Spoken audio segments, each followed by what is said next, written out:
Amis de la nature, bonjour.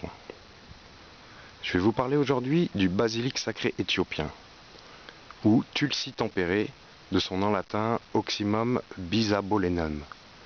Donc c'est un basilic qui est très proche du basilic sacré indien, tant au niveau de ses propriétés aromatiques que de ses propriétés médicinales, qui sont très nombreuses. Vous allez voir, je vais les énumérer juste après.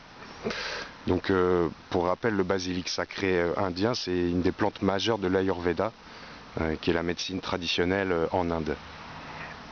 Donc ses propriétés sont très très nombreuses. Alors c'est à la fois antioxydant, anti-inflammatoire, anti-allergique, antimicrobien, antinociceptive, ça veut dire qu'il inhibe la sensibilité à la douleur, et analgésique, donc antidouleur.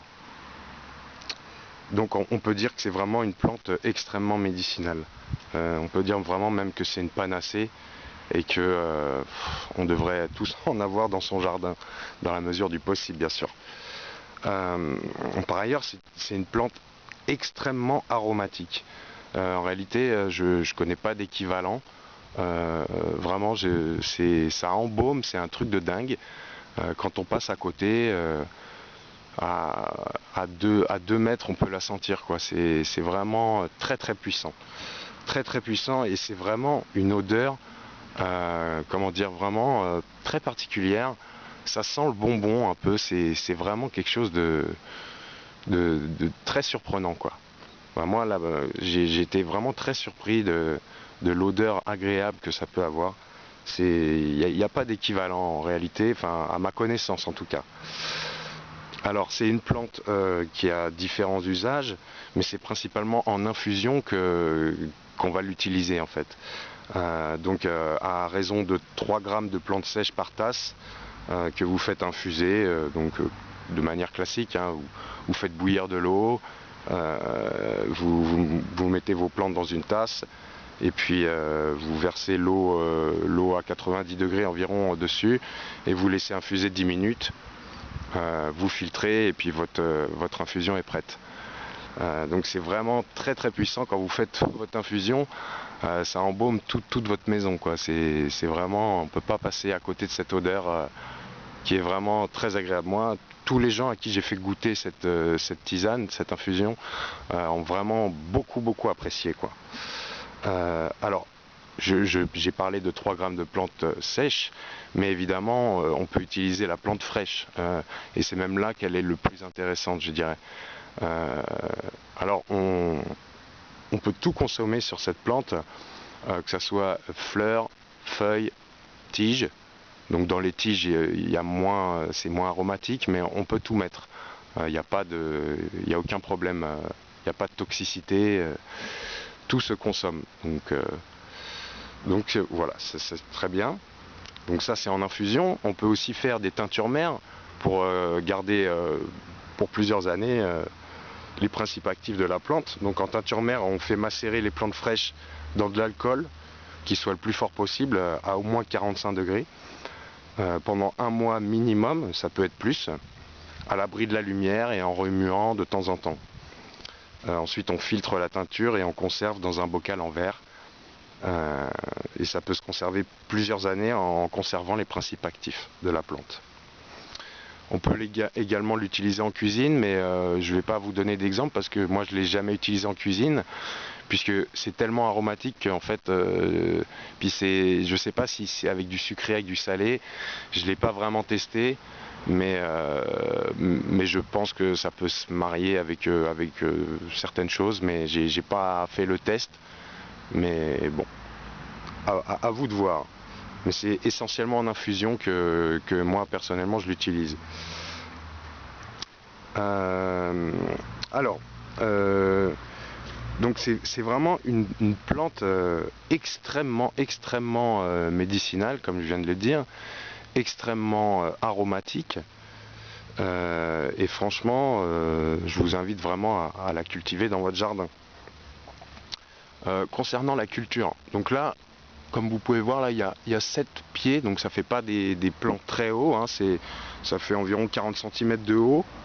Là, faut savoir qu'on est au mois d'octobre, Donc on arrive vers les fins de floraison, donc il y a encore de la floraison, mais bientôt ça va monter en graines. Donc là, il est temps de les récolter. J'ai commencé déjà à en récolter et évidemment depuis le mois d'août, j'en consomme en fraîche. Donc je prends un petit morceau avec une ample florale et quelques feuilles et je mets directement dans la tasse. Et puis comme ça, c'est très simple. Alors au niveau de la culture, donc vos semis, faut pas démarrer vos graines à moins de 18 degrés. Hein. Bon, c'est donc vers la mi-mai en ce qui me concerne, puisque je suis dans la moitié nord de la France. En serre, c'est mieux, quoi. Après, en fonction des conditions climatiques que vous avez chez vous. Au niveau du substrat, donc plutôt organique, hein, quand même un terreau assez riche. On enterre les graines à 5 mm de profondeur. Et puis la levée des semis prend 1 à 2 semaines en fonction des conditions, quoi. Est-ce qu'il y a du soleil, de la chaleur, etc. Donc cette année ça a été très compliqué parce que moi je sais pas où vous êtes, mais moi là où je suis, c'était une année très pluvieuse et on n'a pas eu beaucoup de chaleur. Donc bon, c'était un petit peu compliqué, donc il y a eu du retard. C'est pour ça que je les ai plantés en pleine terre un peu tard, vers le mois de juillet. Donc normalement on peut les planter beaucoup plus tôt, mais là faut s'adapter à l'année en cours, quoi. Donc là c'était un peu compliqué cette année pour le jardin.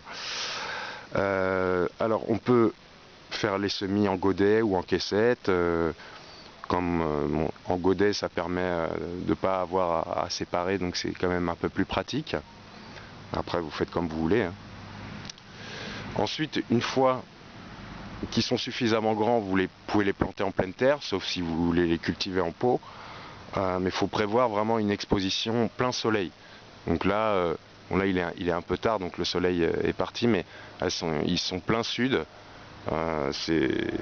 Voilà, faut voir que ça vient d'Éthiopie, donc faut quand même voilà, en Éthiopie il y a beaucoup de soleil, hein, donc faut prévoir plein sud, plein cagnard, il n'y a aucun problème. C'est pas très gourmand en eau, donc au niveau des arrosages c'est moyen. Moi cette année, comme il a plu régulièrement, j'ai quasiment jamais arrosé les plants.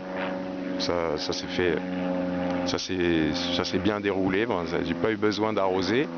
Bon là il y a un avion qui passe, excusez-moi, donc là j'espère qu'on va bien entendre parce que je vais attendre qu'il passe là, le relou. Voilà. Et sinon, au niveau, donc, une fois que vous les plantez en pleine terre, il faut prévoir environ 25 à 30 cm d'espacement entre les plants. Là, moi, j'ai prévu un petit peu moins. Là vous voyez, il y a 7 plants, en fait.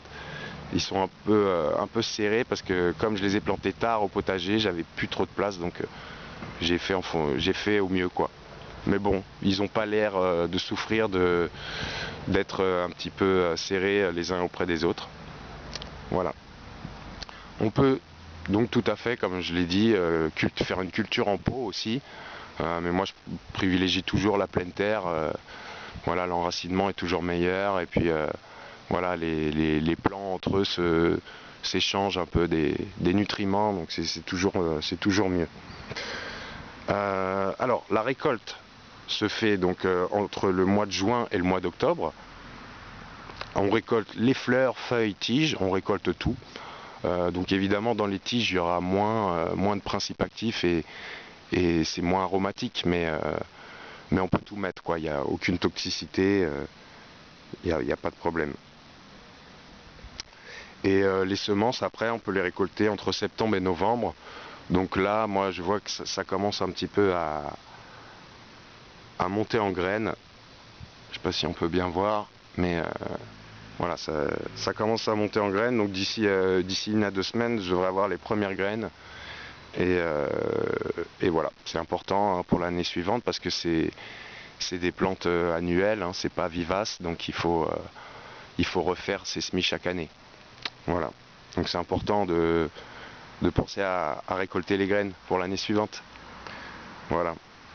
Le gros avantage de ce tulsi tempéré, hein, ce basilic sacré éthiopien, c'est qu'il résiste au mildiou.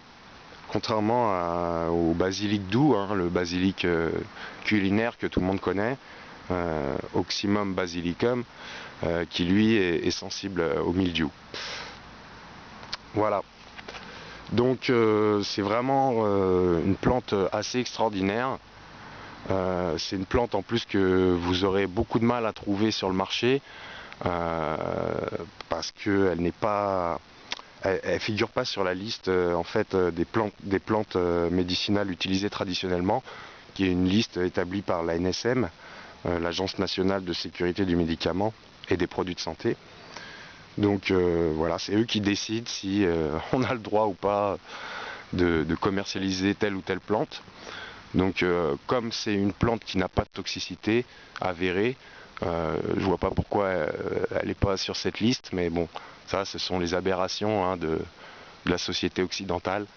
Donc voilà. Heureusement il y a des associations comme Cocopelli, c'est d'ailleurs là où j'ai acheté mes graines, qui permettent de cultiver ces plantes chez soi, quoi. Donc, si les producteurs de plantes aromatiques et médicinales n'ont pas l'autorisation entre guillemets de commercialiser ces plantes, bah voilà, à nous de les cultiver au jardin, quoi. Voilà. C'est d'ailleurs une grosse aberration parce que quand on pense que le blé qui pousse partout en France, hein, c'est du blé OGM en fait. Hein. On a multiplié les chromosomes de ce blé. Il est complètement indigeste. Hein, c'est un blé qui a plus de valeur nutritive hein, par rapport au blé ancien. Mais là, il n'y a pas de problème. Hein, là, on peut en cultiver. Donc bon, ça c'est la grosse aberration, quoi. Mais bon, voilà. On sait bien on peut pas. Enfin, c'est à nous de reprendre notre pouvoir, quoi, et de faire pousser dans nos jardins des plantes qui peuvent à la fois nous soigner et nous régaler avec des bonnes infusions, quoi. Voilà, donc vraiment je vous encourage à cultiver cette plante, c'est vraiment un délice, c'est une panacée.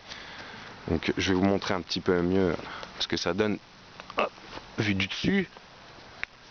Donc là, comme je vous disais, il y a 7 plants. Donc ça fait pas des... C'est pas énorme, hein, c'est pas très haut. Mais quand même c'est intéressant, c'est une culture facile. Tout le monde peut le faire, vraiment, il n'y a aucune difficulté. Donc vraiment, je vous encourage à cultiver cette plante au jardin. Et vous serez vraiment surpris par son goût de bonbon, quoi. Son goût extrêmement fruité. Et puis ses nombreuses qualités médicinales, quoi.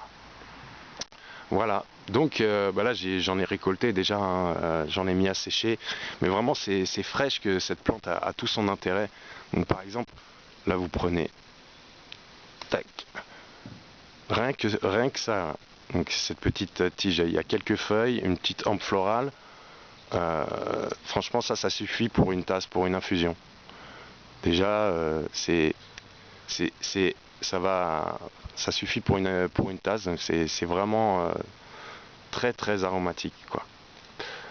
Voilà, bon bah c'était la petite histoire du basilic sacré éthiopien, qui est vraiment quasiment semblable au basilic sacré indien, hein.